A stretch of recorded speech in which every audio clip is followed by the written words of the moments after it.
BJP తన ఆధిపత్యాన్ని కాపాడుకోవటానికి ఈ సీట్ల మార్పును చేస్తున్నది. ఏదైతే బీమారు అని లక్ష్మణరావు గారు చెప్పారో, వెనుకబడినటువంటి ప్రాంతం అభివృద్ధి చేయటంలో బీజేపీ దీర్ఘకాలికంగా అక్కడ అధికారంలో ఉండి కూడా అక్కడ భూస్వామ్య ఫ్యూడల్ పరిపాలన సాగుతున్నది. ప్రజలు తీవ్రమైనటువంటి వ్యతిరేకతలు, పేదరికంలో ఉన్నారు. ఎంత పేదరికం అంటే మనం విజయవాడ మీదుగా పోయే రైళ్లు చూస్తూ ఉంటే అటు బీహార్ నుంచి కానీ ఉత్తరప్రదేశ్ నుంచి వచ్చి అటు చెన్నై, కర్ణాటక, బెంగళూరు లేదా కేరళ వరకు పోయే రైళ్లు కిటకిటలాడుతూ ఉంటాయి. రిజర్వేషన్ చేయించుకున్న వాళ్ళు కూడా కూర్చోవడం కష్టంగా ఉండే అంత కిటకిటలాడు. ఎందుకు వచ్చిన పరిస్థితి వలసలు మనం కరోనాలో చూసాం. ఆ పేదరికం యొక్క దౌర్భాగ్యం అంత తీవ్రంగా ఉంటుందో అక్కడి నుంచి ఛత్తీస్గఢ్, మన జార్ఖండ్ దాకా నడిచి కాళ్ళు చెప్పులు లేకుండా భుజాల మీద పిల్లల్ని మూట పెట్టుకొని పిల్లలు మోసుకుంటూ పోతే మన వాళ్ళు విజయవాడలోని అనేక స్వచ్ఛంద సంస్థలు.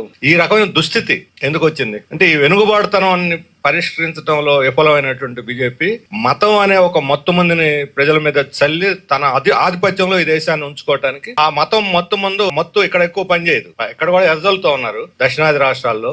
ఇక్కడ రకరకాల స్వాతంత్రోద్యమంలో నలౌకిక ఉద్యమం, వామపక్ష ఉద్యమాల ప్రభావం, స్వాతంత్రోద్యమం యొక్క ప్రభావం, ఇటన్నిటి వల్ల ఈ రోజు ఉత్తరప్రదేశ్, బీహారు, రాజస్థాన్, మధ్యప్రదేశ్, బీహార్ ఇవి హాట్ బెడ్ గా ఉన్నాయి కమ్యూనల్ టెన్షన్స్ కి. ఏమాత్రం చిన్న సెన్సిటివ్ ఘటన జరిగినా సరే పెద్ద ఎత్తున గొడవలు జరిగి మారణకాండ, హింసాకాండ జరిగే అంత తీవ్రమైన. గుజరాత్ లో అయితే అది అసలు అక్కడ కదిలి మట్టానికి వీల్లేదు. జినోసైడ్ తర్వాత 2002 తర్వాత గుజరాత్ లో ముస్లింలందరూ గట్టైజేషన్ అంట మనం వైపు నెట్టేయబడ్డారు, ఒక మూలకు నెట్టేయబడ్డారు. మాట్లాడేటువంటి పరిస్థితి కూడా లేదు.